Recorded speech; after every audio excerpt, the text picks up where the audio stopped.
Hi guys, and welcome back to another video. Now today what I'm going to be bringing you is a video where I rank every single one of the 32 players to play for Bradford City in the 2021-22 season. I'm going to be ranking their individual season with the football club. We've got class, decent, average, poor, woeful, and then obviously some players just simply didn't play enough. So if you do go on to enjoy today's video, a like as always will be massively appreciated. If you could try and hit 60 likes on today's video, that'd be massively appreciated. Subscribe if you are new as well. We are down the road to 6,000 subscribers, very close to 5,600, so make sure you are subscribed if you haven't already, and get your thoughts in down in the comment section down below. Who was your player of the year? I'm going to be giving you my player of the year and young player of the year as well at the end of today's video. But let's waste no further time and get on with it. So we are obviously on tier maker once again. We have every single player who played at least one league game for the football club here, including players like Ollie Crankshaw. It's unbelievable to think that he actually played for us this season. When I was putting all these players in, I nearly forgot about him because he left so long ago and so early on into the season, but he actually did play 6 games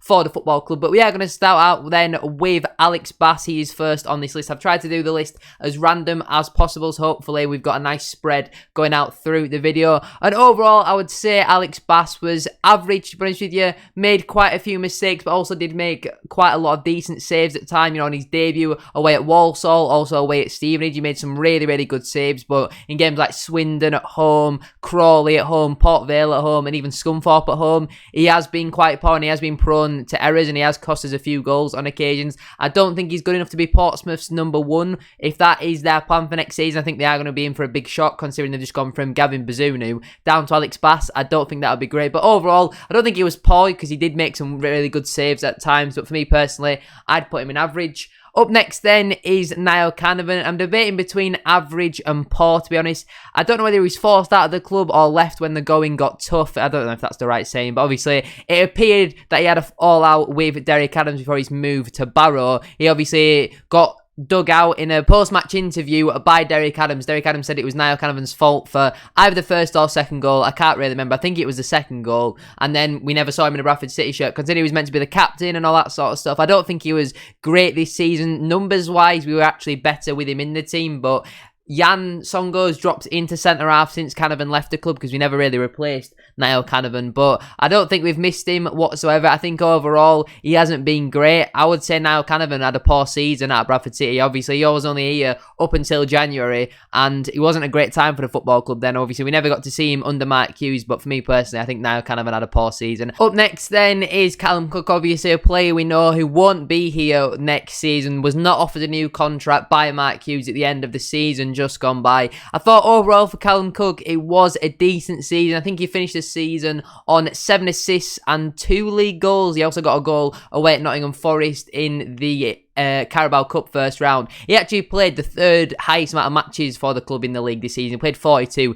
He did only start 28 of them though, but I thought for me personally, I was hoping Callum Cook would stay. We chose to go with Jamie Walker, it looks like, over Callum Cook, which I don't really have too many complaints about. Obviously, he did have his inconsistencies at time, and the football that we were playing under Derek Adams didn't really suit him, but for me personally, I think Callum Cook was decent. Next up then is Jan Songo. Definitely for me a player in with a shout of being the player of the year. Won a couple of the Supporters Player of the Year awards as well last week at these end of season awards. And for me personally, whether he's played in midfield or at the back, he's always given 110%. Granted, he might not be technically the most best footballer in the world, but his commitment and endeavour towards the club, and he always puts his body on the line. You know, he shows passion and all that sort of stuff. I think he's been absolutely fantastic this season, and maybe he's not the tallest centre-half in the world, but he throws his body in front of everything, and for me personally, I think he's been class. From one end of the spectrum down to the next, Oscar Threlkeld, and just a signing that simply did not work out. I don't expect he will be at the football club next season. I think he will be made available for transfer, or we might try and mutually consent to terminate his contract because it has not been a great season for Oscar Threlkeld whatsoever. Had a decent pre-season, and for me, I've said it before and I'll say it again, he looked like signing of the season in pre-season. He was absolutely fantastic. Got an injury away at Exeter and was just not the same player since, constantly making mistakes,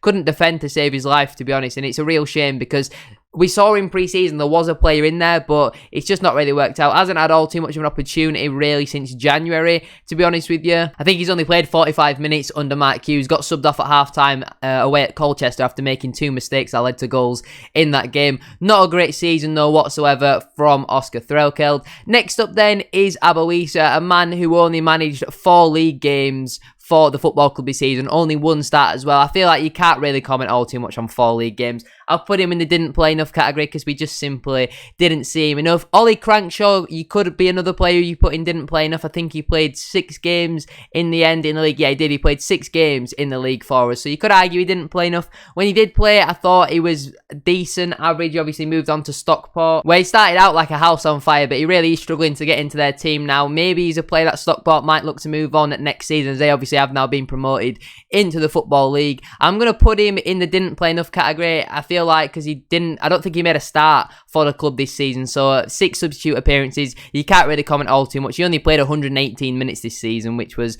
just a little bit more than Aboisa, only 20 or so more than Aboisa, so you can't really comment all too much. So for me personally, I'll have to put him in didn't play enough. Lee Angle, however, did manage 18 appearances for the club this season, 14 of them being starts, and I thought when we do play, he is simply just we are a better team with him in there. I'm going to have to put him in the decent category. The only reason why I've not put him into class is because of his 2 major injuries that he has had this season, which have ruled him out for 2 or 3 months at a time. But he's obviously here for next season with the option of a further year as well. So hopefully he can keep himself fit and, firing the goals next season. Up next, Matty Daly. We're trying to get through some of these ones who didn't play all too much. Daly, I think he played quite a few times, to be honest with you. I mean, you wouldn't expect the fact that he made 9 appearances, 8 starts for the football club, playing 563 minutes. You wouldn't think that at all. Like, if apart from that goal that he scored away at Walsall, if you can tell me one thing Matty Daly did in a Bradford shirt, I'll be astounded. Absolutely woeful signing from Derek Adams. One that simply didn't work out. Just not good enough. Shied away from the ball. The fact Derek Adams was picking him over Callum Cook at the time was absolutely crazy. But yeah, Matty Daly, woeful signing. Nathan Delfonso managed 6 appearances for the club, 4 of them being starts, playing 367 minutes. And again, either woeful or didn't play enough, wherever you want to put him. Simply a signing that didn't work out. I'll put him in the didn't play enough category. I feel like from 6 appearances, we saw that there was not going to be a player in there. There's a reason why we've not offered him a contract for next season. His contract with Bolton has now expired. I'm going to put him in the didn't play enough category because I feel a bit harsh putting as many players as what probably will be in there in the woeful category. So if there's an excuse not to put someone in there, I think they've got to take it. But yeah, failed to make the squad on multiple occasions, even though he was fully fit. Just not good enough, and yeah, time to move on. Someone similar to Nathan Delfonso was Tom Elliott. Managed 7 appearances for the club, 2 of them being starts, managed 173 appearances, and again, just simply didn't play enough. Got an injury against Harrogate at home after 4 or 5 minutes and was never seen ever again. He was ruled out for the rest of the season, didn't get a chance under Mark Hughes. I think his contract with Salford has expired, or it will be expiring at the end of next month, so he will be a free agent. But yeah, a player who didn't play enough, but when he did play, he was 6'3", but then when he jumped down to 6 foot. So yeah, not great, and I don't expect him to get a League 2 club, or if he does, it'll be somewhere down there like a Barrow or a Stevenage, because he was not a great signing for us whatsoever. Next up then is Finn Cousin-Dawson. Now obviously with Oscar Threlkeld's injuries, he actually did manage a decent amount of appearances. Obviously this was before Luke Hendry was brought in. Cousin-Dawson played 11 times for us this season, 8 of them being starts, getting 761 minutes. And I thought overall, considering all the circumstances, I thought he had a fairly average season, definitely better than last season. He was a player who was slowly improving, not the quickest. Obviously, you can tell he's a young lad. He does, he is prone to an error, but for me personally, better than Threlkeld. Hasn't really had an opportunity yet under Mark Hughes, but I think he still has 2 more years left on his contract. But played enough to comment on, but wasn't great, wasn't poor. Somewhere in the middle, I think is perfect for Finn Cousin-Dawson. Matty Folds really is an interesting one for me because I really do like Matty Folds, but recently under Mark Hughes, he has been a little bit shaky, to be honest. You can see why Liam Rideout is definitely preferred, or it seems to be preferred, to Matty Folds at the moment. Matty Folds this season actually did manage 23 appearances, 18 starts, so only 6 less appearances for the club than Liam Rideout. And I thought overall it was it was a decent season for Matty Foles, considering the fact he was having to play out of position sometimes at right back and right wing back under Derek Adams when Oscar Threlkeld would pick up an early booking in the first half. I remember specifically away at Port Vale, he put a really good cross in for the angle for us to level things up in that game. I think for a backup, he does more than enough, to be honest with you. I think Matty Foles, he had a decent season for me personally. Next up then is Charles Vernam, and don't get me wrong, he did have some inconsistencies at times. He has had his injury problems this season. Charles Vernam managed 28 appearances for the Football Club, 19 starts, 1,860 minutes, obviously scoring 8 league goals and getting 3 assists as well. I think he's got to be in with a shout of a Player of the Year nomination. I don't think for me he played enough to win that, because when he did play, most of the time he was definitely a danger, but there was some games like Carlisle away, which I know as a team performance wasn't great, but some games specifically away from home, I wouldn't say he shies away from. He just doesn't really seem to get involved in the game all too much. I don't know if that was a system thing under Derek Adams. But yeah, for me personally, Charles Vernam, overall, I think it was a class season. Luke Hendrick was another signing from Derek Adams, brought in January, and did manage 16 appearances, all 16 of them being starts, managing 1,440 minutes for the Football Club. And I thought overall, I would say average, to be honest. Like he tries his best. You're always going to get 110% from Luke Hendrick, but you can definitely see he has a mistake in him. He's had some decent-ish games, but he has had a fair few poor games as well. I think overall, somewhere in average would about make sense. I was actually really surprised to see him get offered a new contract, to be honest, considering next season we've already got Threlkeld, Harvey Rome, Finkers and Dawson contracted as a right-back. I did think we need somebody better than Luke Hendry to be starting, but maybe, we've got to trust Mark Hughes. I think overall Hendry had an average season, to be honest. Dion Pereira is obviously a very interesting one. Was signed, I think he was the second or first signing under Derek Adams in January. Didn't play for the first 2 or 3 months, and when he did, he had to slowly build up his match fitness, but the more time that's gone on, the more and more he has become a fan's favourite, and I think overall, I'm going to have to put him in decent. When he has played, definitely class, but he was unavailable for 2 months. And granted, he did only manage 10 appearances for the club, 9 of them being starts, and in that time only got 1 goal and 0 assists. But it's not obviously all about the stats. He's an absolute joy to watch, and I love watching Dion Pereira play. Fingers crossed we can get him back for next season, but with him only playing so many games, with his injury and illness problems, I can't justify putting him in a Player of the Year nomination, which is what that class category is. Sam Hornby up next then, another player who only managed 6 appearances for the club, obviously all 6 of them being starts, and then was obviously shipped out on loan to Colchester in January, so he could make way for Alex Bass. I'm going to have to put him in the didn't play enough category if I put Tom Elliott in there, who managed 7 appearances. When he did play, I thought Hornby was fairly decent, to be honest, kept a couple of clean sheets in there as well, but a player who simply didn't play enough this season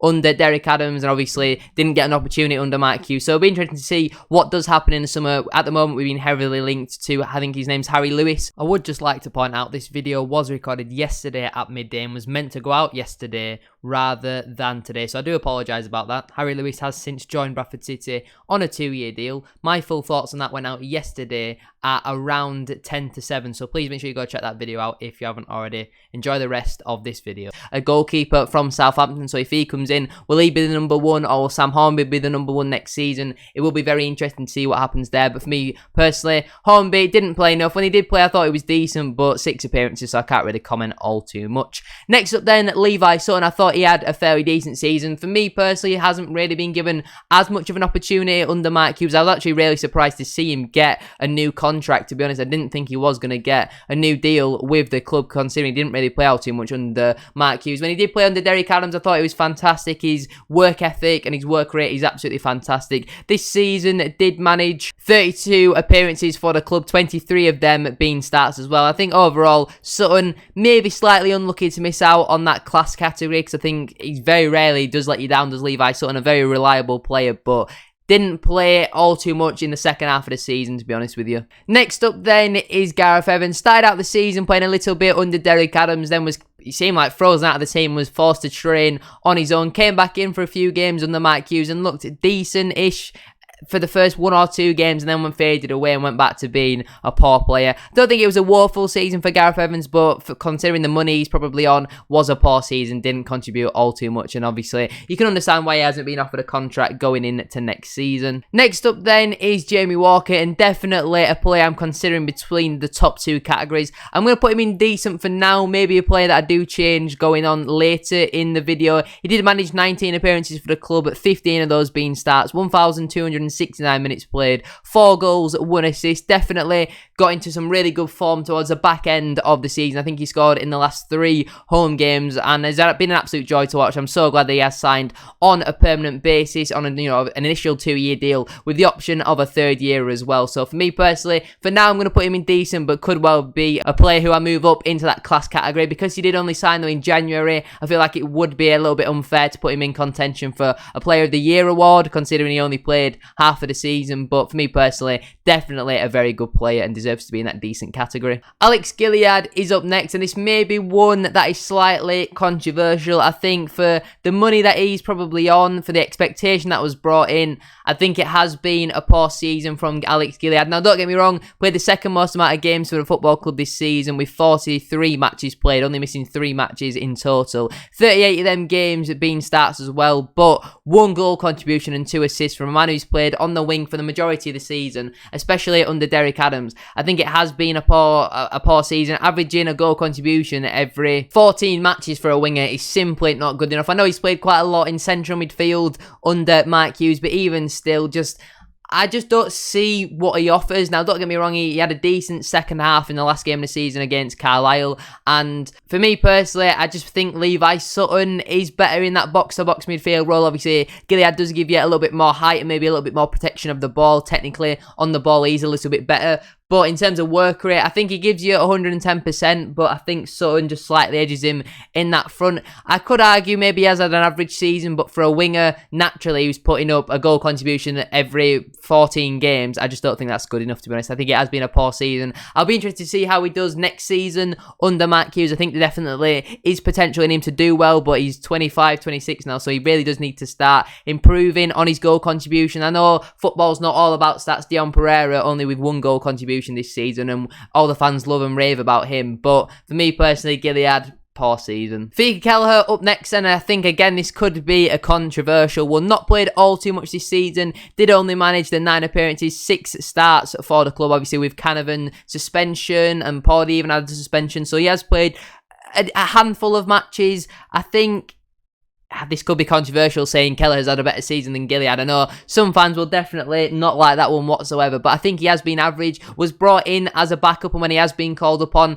I can't really think of too many errors he has made, considering he is a backup. Maybe away at Carlisle he could have done better to stop the Amari Patrick goal, but yeah, I think from what we expected from Fika Kelleher, I think it has been an average season, to be honest. Keelan Lavery up next, managed 19 appearances for the club, 5 of them being starts, and was okay, but only 1 goal in the end. I'm debating between the bottom 2 categories. I'm going to put him in poor for now, because I think there was a player in Keelan Lavery. He definitely linked up the play well, but 1 goal from a striker in nearly 20 appearances. Granted, he did only end up managing 546 minutes in that time. He did also get 2 assists, so the same amount as Alex Gilead from only 5 starts. But I think, for me personally, was a poor season from Lavery. Was obviously a player, again, similar to Gareth Evans, was forced to train on his own at times and stuff like that, which I think was unacceptable from Derek Adams. But for me personally, poor season from Lavery, but we didn't really expect it all too much, because it did seem like a bit of a panic signing. We'll sign him just because he's available. Next up, Pawdy O'Connor. I think a player definitely deserves to be in with a shout of player of the season. Obviously, I think he did win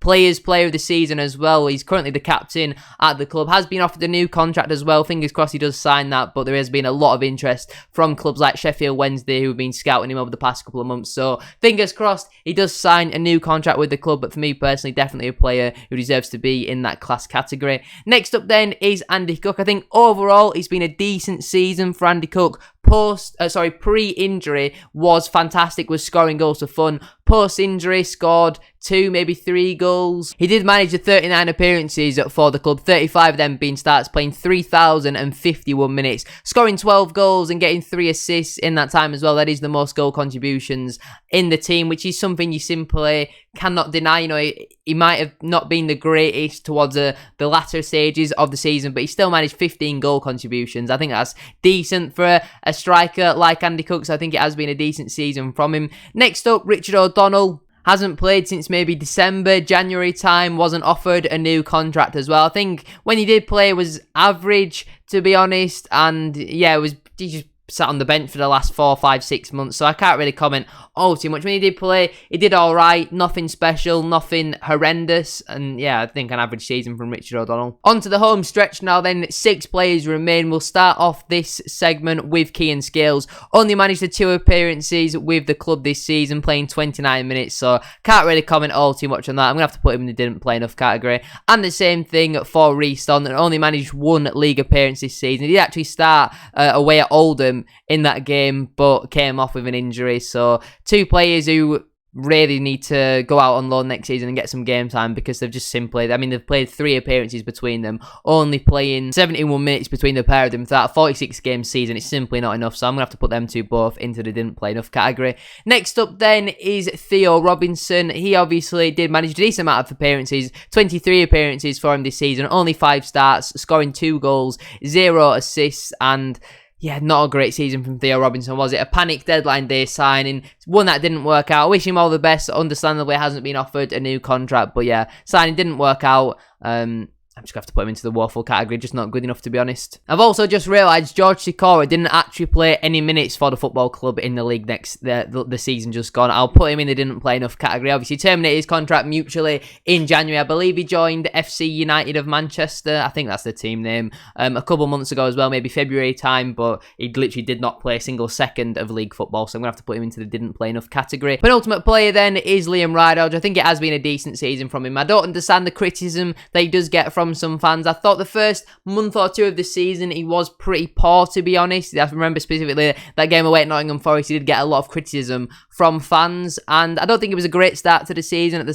During pre-season, I would have personally gone with Matty Folds over Liam Rideout, but I think he's definitely worked his way into the side. Going forward, he offers you quite a lot. He did manage this season 29 appearances with the club, 28 of them starts, 0 goals, but he did manage 2 assists. Them crosses that he puts up towards the back post for Andy Cook have been, decent this season as well. He's got on the end of quite a few of them. That is where some of Andy Cook's goals have come from. But for me personally, I think overall it has been a decent season from Liam Rideout. Elliot Watt is a very interesting one. If we're talking first half of the season under Derek Adams, I think he would be in that woeful category. If we're talking second half of the season under Mark Hughes, he'd be in the class category. I think overall you've got to put him in average then. I think really, under Derek Adams, his system just simply did not suit him whatsoever. He was constantly giving the ball away in really dangerous areas. And in January, if we could have paid to have got rid of Elliot Watt, I would have absolutely bit your hand off to take that. But the club, thankfully, didn't do that. And since Mark Hughes has come in, he has been a Rolls Royce in that midfield. He's been a joy to watch. The way that he just pings passes left and right, and he finds players like Pereira and Verdum so accurately. I am always willing to be proved wrong, and he really has made me eat my words in the second half of this season. I think he's been absolutely fantastic, and I'm really glad he has been offered a new contract with the club. Hopefully, he does stay. If I was to put the players in the bottom category into a specific category themselves, Issa, I think I'd put him in average. Crankshaw, I'd probably put in decent. Delfonso and Elliott, I'd probably put in poor. Sam Holmby I'd put in decent. Scales I'd put decent. Staunton I'd probably put poor because he only played Oldham away and we conceded 2 goals in that time. Sikora didn't play a single second, so I guess you just got to put him in average. In terms of my player of the year, I think I'm just going to wedge it for Paudie O'Connor. Songo coming a very, very, very close second there, and Verdum coming third for me. If you have to go 4th and 5th, probably go Liam Rideout 4th, and maybe Andy Cook 5th, or maybe Cook 4th and Ryder 5th. In terms of young player of the season as well, we only have Elliot Watt, Matty Daly, Reece Staunton, Finkers and Dawson, and Cian Scales to choose from. So I think it has to be Elliot Watt, to be honest. I think the under 21 at the start of the season is what counts as a young player of the season according to the official EFL rules. But that is my tier list of every single Bradford City player's season from the season just gone. In the class category, we have Paudie O'Connor, Jan Songo, and Charles Burnham. In the decent category, I've gone with Callum Cook, Lee Angle, Matty Folds, Dion Pereira, Levi Sutton, Jamie Walker, Andy Cook, and Liam Ridehalgh. In the average category, I've got Alex Bass, Finn Cousin-Dawson, Luke Hendry, Figa Kelleher, Richard O'Donnell, and Elliot Watt. In the poor category, we've got Niall Canavan, Gareth Evans, Alex Gilliard, Keelan Laverick, and in the woeful category, we've got Oscar Thorell-Keld, Matty Daly, and Theo Robinson. And then in the didn't play enough category, we have Abawisa, Ollie Crankshaw, Nathan Delfonso, Tom Elliott, Sam Hornby, Kean Scales, Reece Staunton, and George Sikora. That is my tier list. Let me know what you would change down in the comment section down below. Let me know your player of the season and young player of the season as well, because that is where I'm going to leave it for today's video. If you have enjoyed, a like as always will be massively appreciated. If you could try and hit 60 likes, as I said at the start of today's video, that'd be absolutely class. Subscribe to the channel as well if you haven't already. Have a great rest of your day. Thank you for watching. I shall see you all very soon for another video. Peace.